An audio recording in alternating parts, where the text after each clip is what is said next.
हरे कृष्णा, राधे राधे। कल हमने कार्तिक मास का 26वां अध्याय सुना था। आज हम कार्तिक मास का 27वां अध्याय सुनेंगे।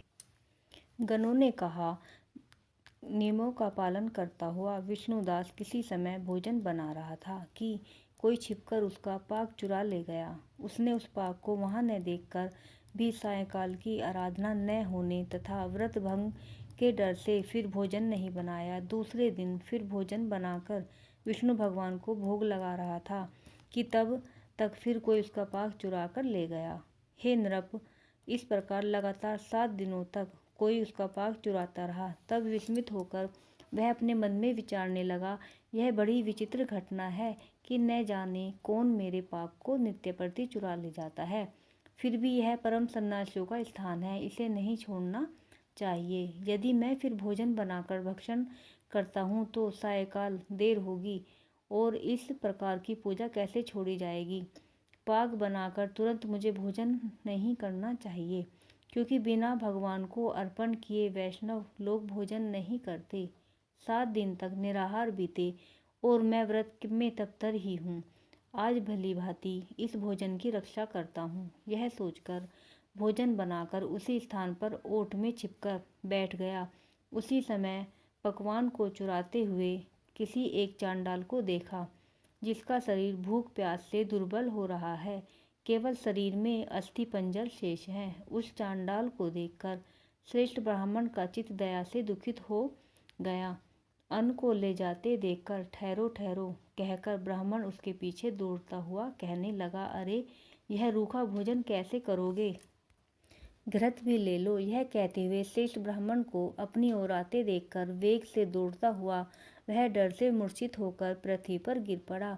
भय से उस मूर्छित चांडाल को देखकर वह दयालु ब्राह्मण शीघ्र ही उसके पास आकर अपने वस्त्र से हवा करने लगा। इतने ही में विष्णुदास ने शंख चक्र गदा पद्म पीताम्बरधारी चतुर्भुज रूप, अलसी के फूल के समान कांति वाले, छाती में कौस्तुभ माला से सुशोभित साक्षात विष्णु भगवान को देखा। भगवान का दर्शन करके सात्विक भाव से युक्त वह श्रेष्ठ ब्राह्मण उनकी स्तुति तथा प्रणाम कुछ भी न कर सका। वहीं पर सब इंद्रादि देवतागण भी उपस्थित हो गए और गंधर्व तथा अप्सराएं भी आकर प्रसन्न होकर नृत्य गीत आदि करने लगी। वह स्थान सैकड़ों विमानों से परिपूर्ण, सैकड़ों देव ऋषियों से व्याप्त तथा गायन और वाग के कलकल से गुंजित हो गया।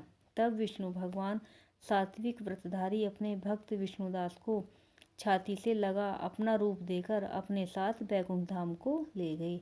उत्तम विमान पर चढ़कर विष्णु के निकट जाते हुए विष्णुदास को यज्ञ में दीक्षित राजा चोल ने देखा।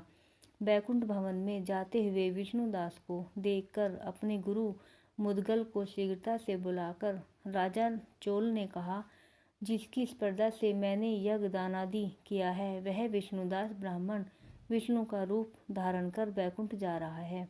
मैंने यज्ञ में आपसे दीक्षा लेकर इस वैष्णव यज्ञ को विधि पूर्वक किया है। अग्नि में हवन तथा ब्राह्मणों को दान आदि से संतुष्ट किया है। क्या अब तक भी विष्णु भगवान हमारे ऊपर प्रसन्न नहीं हुए? विष्णुदास की भक्ति से ही विष्णु भगवान ने विष्णुदास को दर्शन दिया। इससे सिद्ध हुआ कि दान आदि तथा यज्ञों के करने से विष्णु भगवान प्रसन्न नहीं होते, अपितु केवल भक्ति से उनका दर्शन होता है। ऐसा कहकर उसने अपने भांजे को राजगद्दी पर बैठाया।